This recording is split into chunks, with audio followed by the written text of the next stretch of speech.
نحمدہ ونصلی ونسلم علی رسولہ الکریم اما بعد فاعوذ باللہ من الشیطان الرجیم بسم اللہ الرحمن الرحیم الصلاۃ والسلام علیک یا سیدی یا رسول اللہ وعلی آلک واصحابک یا سیدی یا حبیب اللہ۔ محترم سامعین و ناظرین، اللہ کریم کا کروڑہا شکر اور احسان کہ جس کی خاص توفیق سے ایک مرتبہ پھر ایک خاص موضوع پر گفتگو کی سعادت نصیب ہو رہی ہے۔ اللہ رب العزت ہم سب پر اپنا خاص کرم اور فضل فرمائے۔ ہمارا موضوع ہے خطابت کی ضرورت و اہمیت۔ یہ موضوع بہت وسیع ہے، تو ہم کوشش کریں گے کہ اس کو مختلف جہتوں اور مختلف حصوں میں اس کو تقسیم کر کے ایک سلسلہ وار اس پہ گفتگو کی جائے، اور خطابت کے تمام جو امور ہیں،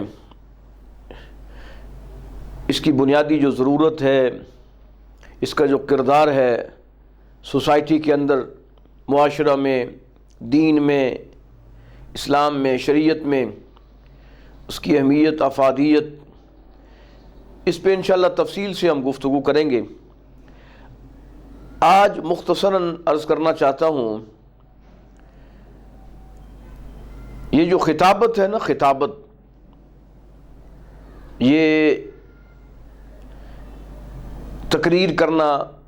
بولنا، اپنا مافی ضمیر بیان کرنا،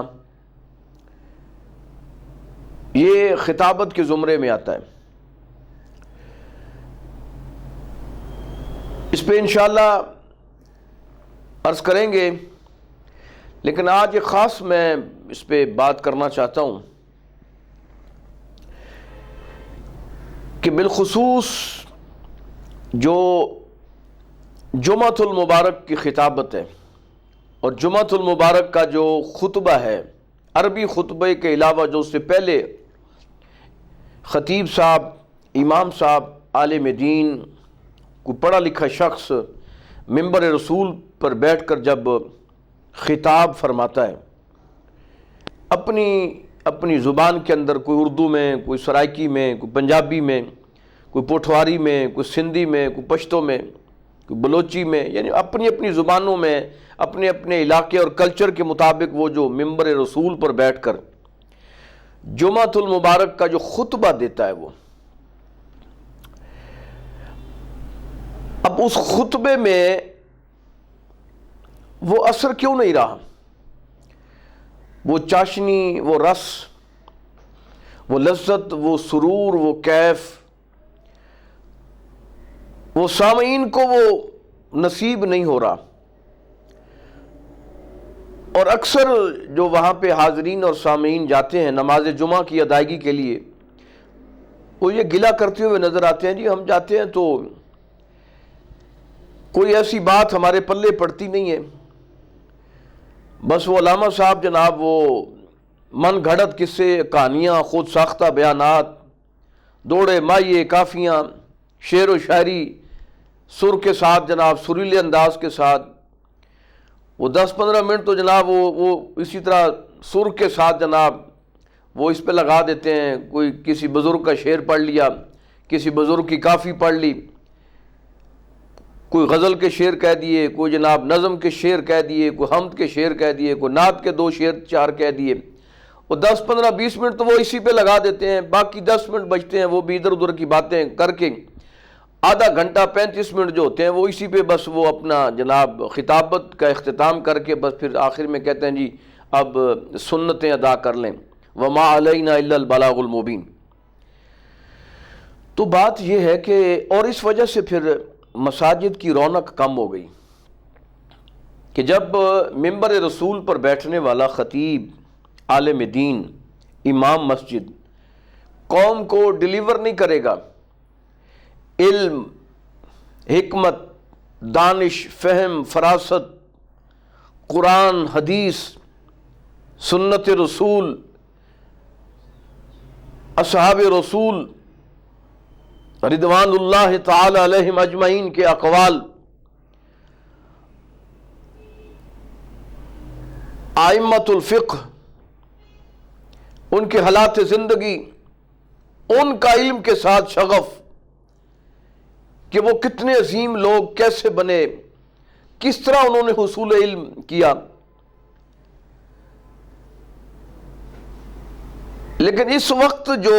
فی زمانہ جو رجحان ہے، الا ماشاء اللہ، مساجد کے اندر جو خطبہ علماء ہیں، انتہائی معذرت کے ساتھ، یعنی آپ یوں کہہ لیں کہ 80%، خاص کر دیہاتوں کے اندر تو میں کہہ رہا ہوں 100%، الا ماشاءاللہ کچھ چند ایسے خوش نصیب ہوں گے جو باقاعدہ ایک خاص موضوع پہ گفتگو کرتے ہوں گے اور پھر اس کی قرآن اور احادیث نبویہ اور سنت کے مطابق تیاری کرتے ہوں گے، تحقیق کرتے ہوں گے۔ مثال کے طور پہ نماز کا اگر موضوع ہے تو وہ پھر سب سے پہلے قرآن میں اس کو تلاش کریں گے، قرآن کے ساتھ ساتھ پھر احادیث نبویہ کو سامنے رکھیں گے، پھر اصحاب رسول کے اقوال کو سامنے رکھیں گے، پھر ائمہ کے اقوال کو سامنے رکھیں گے کہ وہ نماز کے حوالے سے ان کے کیا ارشادات ہیں، قرآن کیا فرما رہا ہے، رسول کریم صلی اللہ علیہ وسلم کی زبان نور سے اس حوالے سے کیا ارشادات صدور ہوئے جناب۔ اگر اس انداز کے ساتھ ہم ایک تحقیقی انداز کے ساتھ کہ ہمارا تعلق قرآن سے بھی جڑا رہے گا، احادیث نبویہ سے بھی، سنت رسول سے بھی، اصحاب رسول کے اقوال سے بھی، یعنی اصحاب رسول سے بھی پھر ہم بالکل ٹچ رہیں گے، وابستہ رہیں گے ہم، تو پھر جب ہم تحقیق کے ساتھ، حوالہ جات کے ساتھ جب ہم اس پہ گفتگو کریں گے نا، اب دیکھیں نا، تھوڑا سا ہمیں بھی اپنے رویوں پر غور کرنا چاہیے۔ اللہ کے فضل سے میں خود ایک مسجد کا خطیب ہوں، ہمیں سوچنا چاہیے اور سوچنا ہوگا۔ اب بہت ہو چکا، قصے، کہانیاں، من گھڑت، خود ساختہ، سریلے جناب، مائیے، دوڑے، کافیاں، بہت ہو چکا۔ اب جو قوم کو ضرورت ہے وہ قرآن اور احادیث نبویہ کی ضرورت ہے۔ ہم نے قوم کو قرآن سے دور کر دیا، احادیث نبویہ سے دور کر دیا، یعنی جو قرآن بتانے والے تھے، جو احادیث نبویہ کا درس دینے والے تھے، انہوں نے اگر قرآن اور حدیث کو چھوڑ دیا، من گھڑت، خود ساختہ قصے، کہانیاں اور سٹوریز جناب اس طرح گھڑ لی بیٹھے بیٹھے جناب، سنی سنائی باتیں، دوڑے، مائیے، کافیاں، نظمیں، شاعری، تو پھر صاف ظاہر ہے لوگ بڑی مشکل سے وقت نکال کے اس نفسا نفسی کے دور میں اگر مسجد میں تشریف لاتے ہیں یا کسی روحانی اجتماع میں تشریف لاتے ہیں، کسی محفل نعت میں تشریف لاتے ہیں، تو بھائی وقت بڑا قیمتی ہے، کم از کم ان کو کچھ چیز آپ ڈیلیور تو کریں نا۔ ایک ہفتہ ہوتا ہے، 6 دن ہوتے ہیں، ہفتہ اتوار، پیر، منگل، بدھ، جمعرات، 6 دن، 7ویں دن آپ نے خطاب کرنا ہوتا ہے، وہ بھی آدھا پونا گھنٹہ، 40 منٹ جناب، 35 منٹ پہ خطاب مشتمل ہوتا ہے۔ اگر آپ روزانہ 10 منٹ بھی دیں یار، زیادہ نہیں دے سکتے، اگر آپ اتنے ہی مصروف ہو گئے ہیں دنیا داری کے دھندوں میں اور اپنے جناب خطابت میں اور اپنی مجالس اور محافل میں، اتنا ہی آپ کو ٹائم نہیں ملتا۔ آپ کو پتہ ہے یہ قوم بس ایک ہے جناب، یہ جاہل قوم ہے، ان کو قصے کہانیاں سنائیں گے اور یہ واہ واہ کرے گی، نوٹ نچھاور کرے گی۔ ہمیں کیا ضرورت پڑی ہے کہ ہم تحقیق کریں اور لائبریریاں جناب کنگھالتے پھریں، ہم مغز خوری کریں، کھپائیں مغز، 2-4 باتیں ادھر کی سنی، 2-4 باتیں ادھر کی سنی، بس سنا کے جناب ہے جی، ہم نے بس جمعے کی تیاری، وہ جناب ذہن میں ایک آئیڈیا بنا لیا ہوتا ہے، بس وہ ہم کر لیتے ہیں۔ تو یہ چیزیں معاشرے کے لیے، انسانیت کے لیے، دین کے لیے یہ مناسب نہیں ہے، بہتر نہیں ہے۔ اس سے دین تو پھیل رہا ہے الحمدللہ، یہ میرے کریم رسول صلی اللہ علیہ وسلم کی سیرت کا یہ فیض ہے، سیرت طیبہ کا یہ فیضان ہے، میرے کریم رسول صلی اللہ علیہ وسلم کی سیرت کا فیضان ہے کہ دین تو پھیل رہا ہے، یہ اسلام کا حسن ہے، پاکیزگی ہے، طہارت ہے، یہ اسلام کا ایک اعلیٰ ایک جناب وہ اب کہہ لیں نقطہ نظر ہے، اعلیٰ ظرفی ہے کہ اسلام اس بنیاد پہ اسلام پھیل رہا ہے، اور یہ پھیلے گا انشاءاللہ، ایک دن غالب ہوگا اللہ کے فضل و کرم سے، اللہ کے حکم سے۔ لیکن ہمیں ان 12 تقریروں سے، ابرار خطابت سے، کنز الخطابت اور خطیب سے، یہ جو کتابیں مرتب کی گئی ہیں، ان کتابوں سے ہمیں اب باہر نکلنا ہوگا۔ جب سے اس طرح کی کتابیں مارکیٹ میں آئی ہیں نا جی، وہ جو ایک تحقیقی سوچ تھی، محققانہ انداز تھا، وہ بالکل جمود کا شکار ہو گیا۔ لوگوں نے ریسرچ کرنا چھوڑ دی، پڑھنا چھوڑ دیا، اور چھٹو جی بس کی ہے جناب، خطابت ہی کرنی ہے نا جی، کتاب میرے کول ہے، اور 12 تقریریں اس میں ہیں جناب، موسم کے مطابق، تہوار کے مطابق، ایام کے مطابق وہ تقریریں اس میں جناب 8 10 12 15 16 تقریریں اس میں ہیں، وہ جناب اس میں پڑھ کے بس وہ ربیع الاول شریف آتا ہے تو وہ اس میں 2-3 ربیع الاول شریف کے حوالے سے تقریریں ہیں، وہ ہم رٹا لگا کے وہ سنا دیتے ہیں ہر جگہ پہ۔ معراج شریف کے حوالے سے وہ ایک تقریر اس میں ہے، وہ ہم جناب رٹا لگا لیتے ہیں۔ شب برات کے حوالے سے وہ رٹا لگا کے ہم سنا دیتے ہیں۔ اولیاء اللہ کے حوالے سے 1-2 تقریریں ان کتابوں میں وہ رٹا لگا کے وہ ہم سنا دیتے ہیں، بس وقت پورا ہو جاتا ہے، اللہ اللہ خیر صلی اللہ۔ تو یہ طریقہ اسلام میں یہ مناسب نہیں ہے۔ خطابت تو بڑا ایک وسیع موضوع ہے، وسیع موضوع ہے یار، یعنی خطابت کے زور پہ ہی اسلام پھیلا ہے۔ اصحاب رسول، خود رسول کریم صلی اللہ علیہ وسلم کی مبارک ذات سے لے کر تعدم گفتگو، یہ جو اسلام کا پھیلاؤ ہو رہا ہے یہ خطابت کے زور پہ ہو رہا ہے، تبلیغ کے زور پہ ہو رہا ہے، تقریر کے زور پہ ہو رہا ہے۔ لوگوں کو بتایا جاتا ہے بھی اسلام یہ ہے، بانی اسلام یہ تھے، اللہ کا فرمان یہ ہے، قرآن یہ ہے، حدیث پاک یہ ہے۔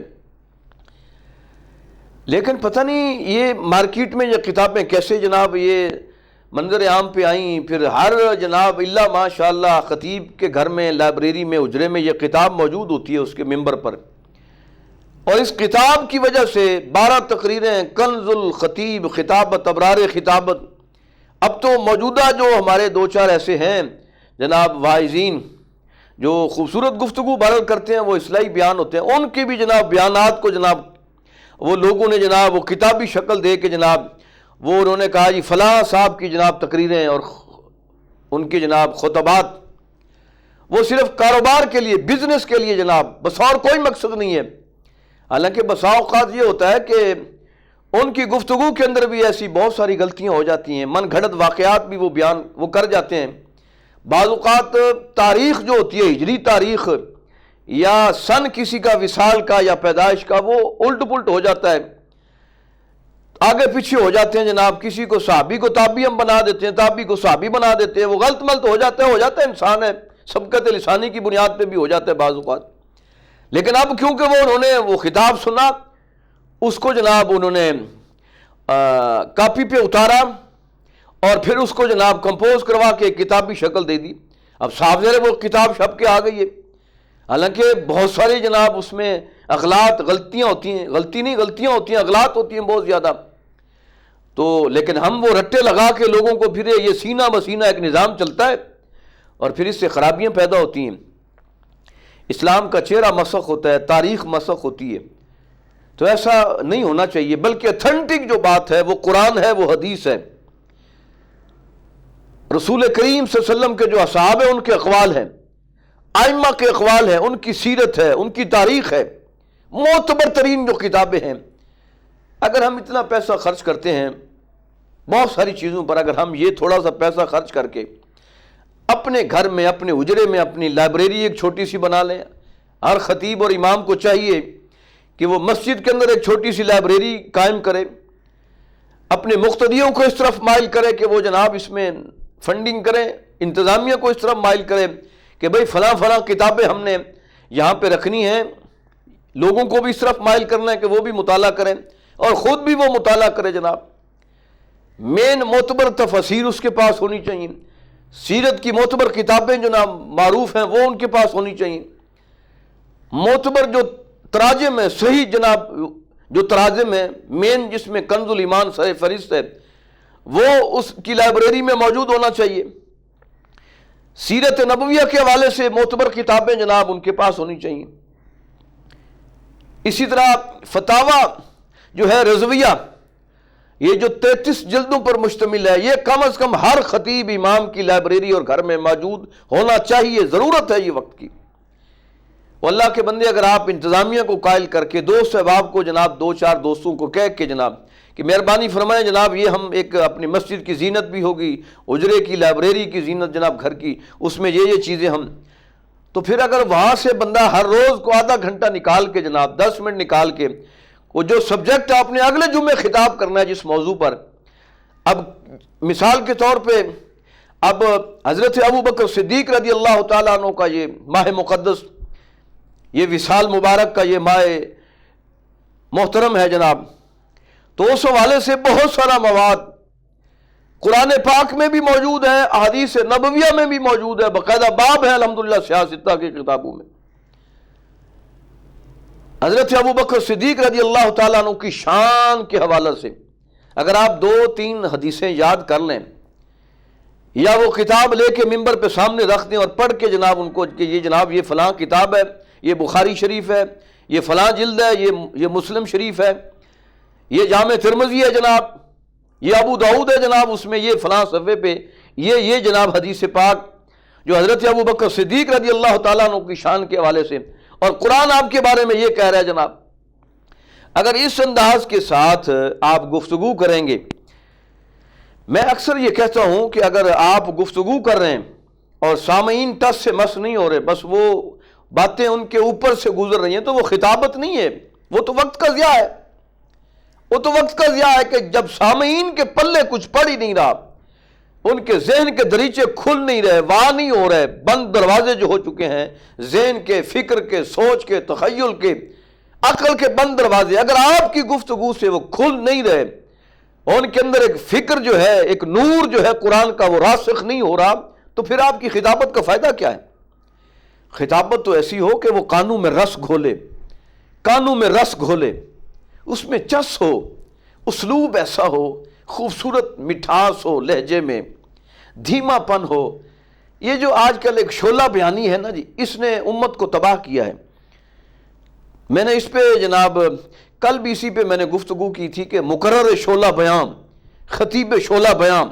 اللہ کے بندے آپ آغاز میں اس کو شعلے سے آپ جناب وہ نسبت دے رہے ہیں کہ وہ شعلہ نوا اور شعلہ بیان ہے، تو پھر آپ کی تربیت اس نے کیا کرنی ہے؟ ہاں آپ یہ کہہ سکتے ہیں کہ جناب فصیح اللسان اور مقرر شیریں بیان، یعنی خوبصورت لہجے اور مٹھاس، چس اور رس کے ساتھ گفتگو کرنے والے جناب علامہ صاحب، خطیب صاحب ہیں جی، کہ جن کی گفتگو سن کے ذہن کے بند دریچے کھلتے ہیں اور ان کی گفتگو اثر بھی کرتی ہے، روح تک اتر جاتی ہے، کانوں کی سماعتوں میں رس گھولتی ہے، دل کی وادی میں اترتی ہوئی محسوس ہوتی ہے، اور پھر اسی گفتگو میں چس بھی ہوتی ہے اور رس بھی ہوتی ہے، پھر اس ماحول کا، اس اجتماع کا اور اس پروگرام کا پھر ایک ماحول بنتا ہے، نوری ماحول بنتا ہے اور ایک روحانی ماحول بنتا ہے، اور لوگ پھر ذوق اور شوق سے آتے ہیں۔ ہم نے دیکھا ہے بہت سارے ایسے اسکالرز، اب تو خیر وہ ناپید ہو گئے ہیں، بہرحال ابھی بھی ہیں 2-4 ایسے، تو وہ جب جمعے کا خطاب ان کا وقت ہوتا ہے 12:30، تو لوگ 11:30 بجے آ کے مسجد میں وہ جگہ مل لیتے ہیں کہ نہیں جی ہم فرنٹ پہ بیٹھ کے حضرت کی گفتگو سننا چاہتے ہیں، لیکن اللہ ماشاءاللہ یعنی یہ تھوڑے ہیں، یہ صرف انگلیوں پہ گنے جا سکتے ہیں کہ جن کی خطابت کو سننے کے لیے لوگ 12 بجے اگر انہوں نے آنا ہے تو 11 بجے 11:30 بجے لوگ ان کے چاہنے والے جناب مسجد میں پہنچنا شروع ہو جاتے ہیں، لیکن اکثریت جو ہے یعنی 99% آپ کہہ لیں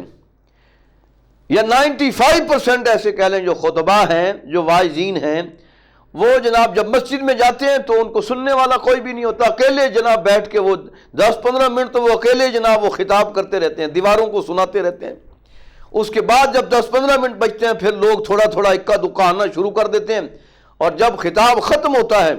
اور سنتوں کا ٹائم ہوتا ہے اس وقت پھر لوگوں کی کثرت آنا شروع ہو جاتی ہے، اور بالخصوص جب عربی خطبہ ہوتا ہے،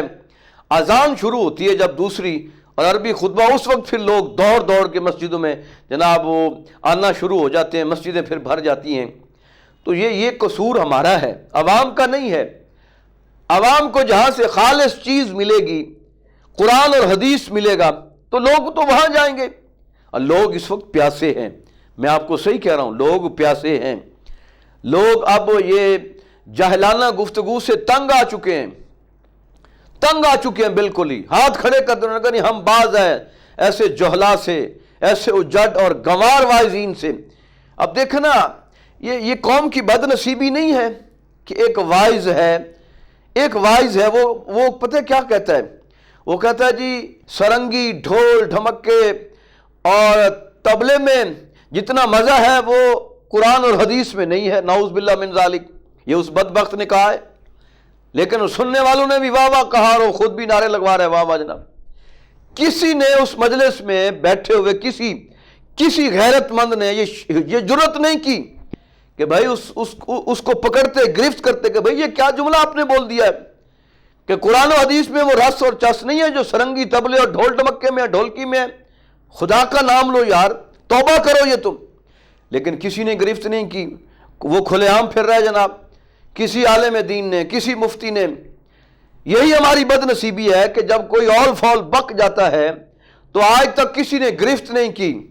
ہونا تو یہ چاہیے، باقاعدہ ایک بورڈ ہونا چاہیے، ایک ایسا علماء کا، مفتیان کرام کا، محدثین کا، مفسرین کا ایک متفقہ بورڈ ہو.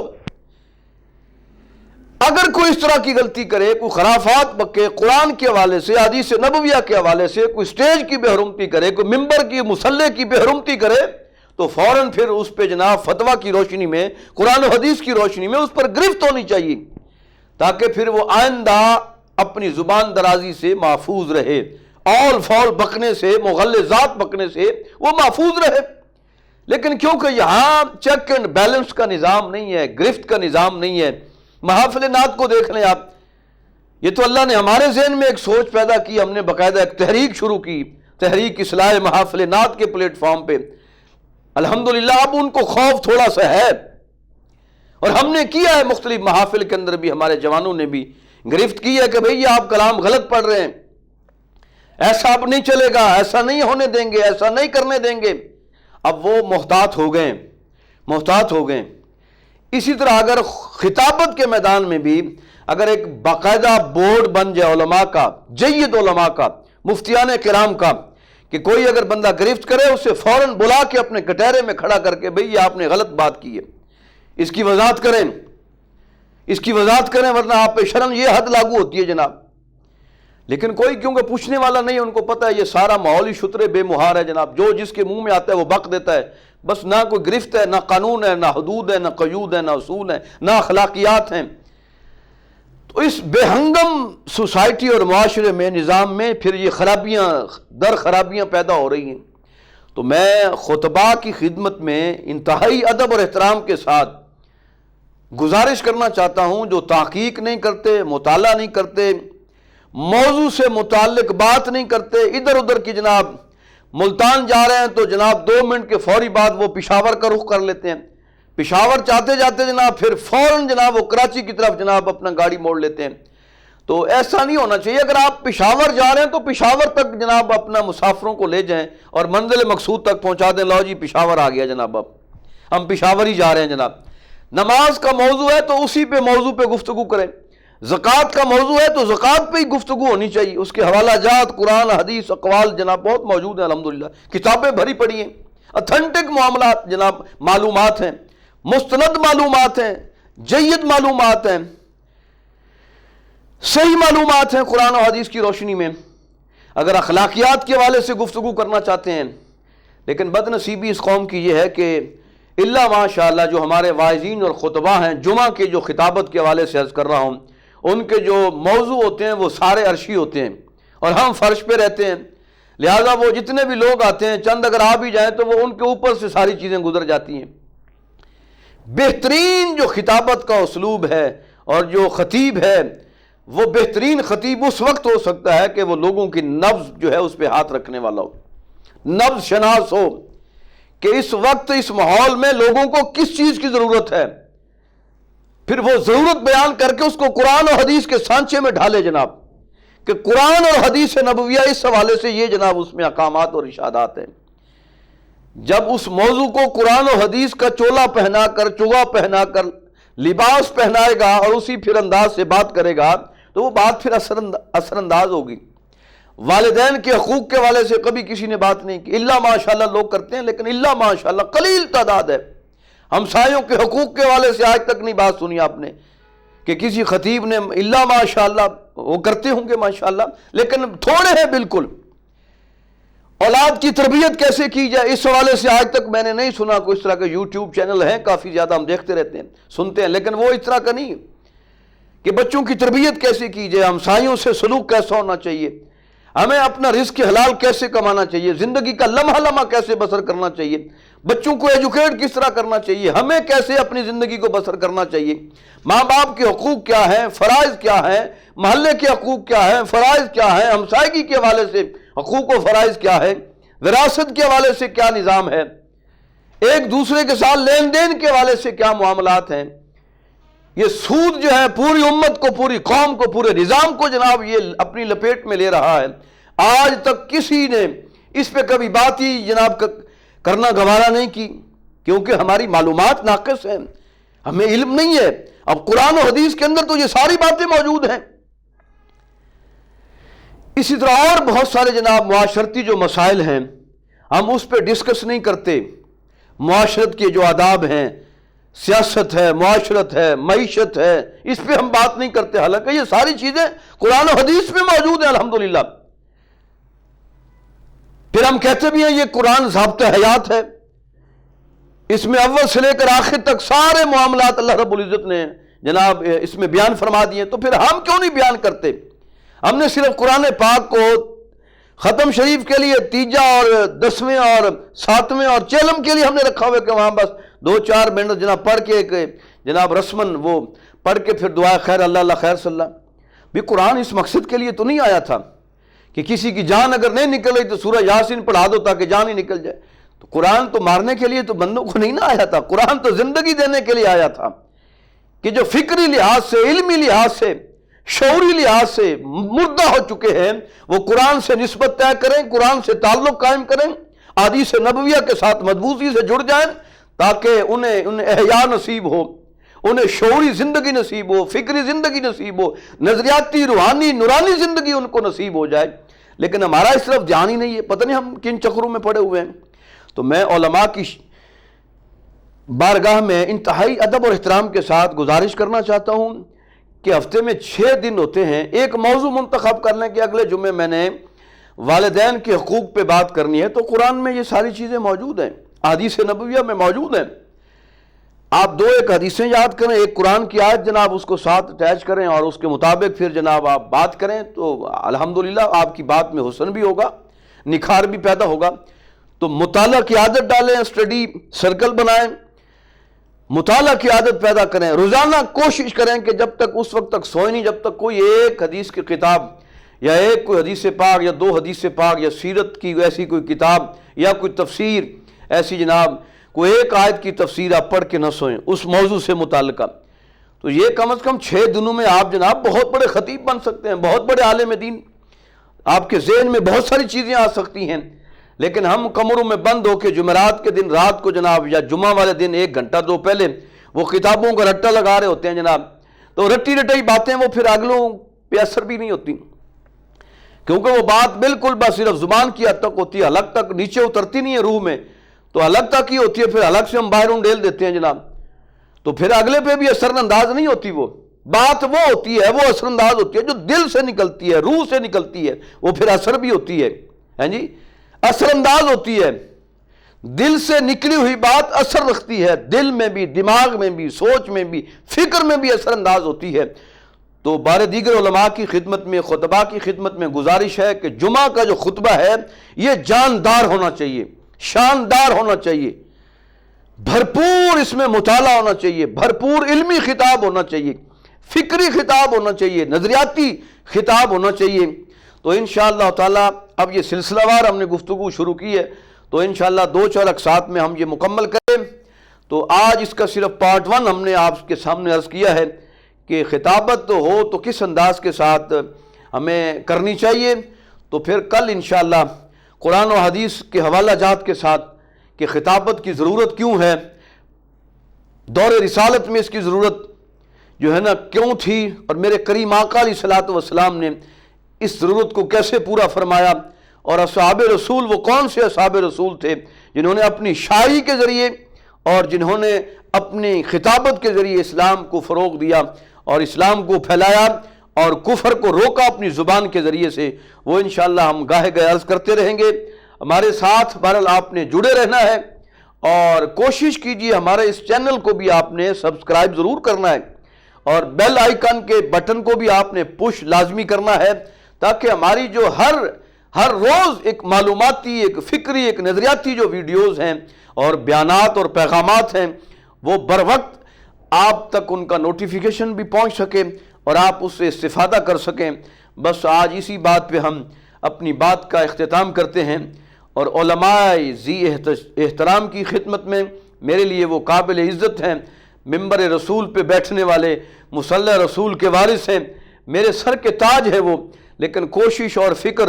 اور خیال، تصور، تخیل یہی ہے کہ ذرا مطالعہ کر کے، اسٹڈی کر کے، صحیح معنوں میں تحقیق کر کے اگر بات کی جائے تو وہ اثر انداز بھی ہوگی اور حسن بھی پیدا ہوتا ہے بات کے اندر بھی، اور بات کرنے والے کی شخصیت میں بھی لوگ اس سے متاثر بھی ہوتے ہیں، اس کا احترام بھی کرتے ہیں، اس سے پیار بھی کرتے ہیں، کیونکہ اب وہ دور قصے کہانیوں والا ختم ہو گیا، یہ دور پرانا ہو گیا، اب لوگ اکتا چکے ہیں، اب سائنس کا دور ہے، میڈیا کا دور ہے، ٹیکنالوجی کا دور ہے، انٹرنیٹ کا دور ہے، تو لوگ فی الفور جناب جب آپ کو بات کرتے ہیں تو وہ نیٹ پہ سرچ کر کے جناب آپ کی کہی گئی بات کا موازنہ کرتے ہیں، جب انہیں زمین آسمان کا فرق نظر آتا ہے تو پھر آپ کے حوالے سے ان کے ذہن میں شکوک و شبہات، بلکہ آپ کے حوالے سے نہیں ہیں، پھر دین کے حوالے سے نعوذ باللہ من ذالک شکوک و شبہات پیدا ہونا شروع ہو جاتے ہیں۔ لہٰذا دین کو بھی شکوک و شبہات سے بچائیں، خود بھی اپنے آپ کو بچائیں، مطالعہ کریں، تحقیق کریں، سرچ کریں، ریسرچ کریں، اور اپنے آپ کو روزانہ کی بنیاد پہ کم از کم 10 منٹ، 15-20 منٹ، آدھا گھنٹہ مطالعہ کے لیے اپنے آپ کو ڈیووٹ کریں، وقف کریں۔ اس میں آپ کا فائدہ ہے، آپ کا بھلا ہے، آپ کے سامعین کا بھلا ہے، آپ کے مقتدیوں کا بھلا ہے، آپ کے چاہنے والوں کا بھلا ہے، اور سب سے بڑی بات یہ ہے کہ اسی میں اسلام کا وقار ہے، دین کی شان ہے،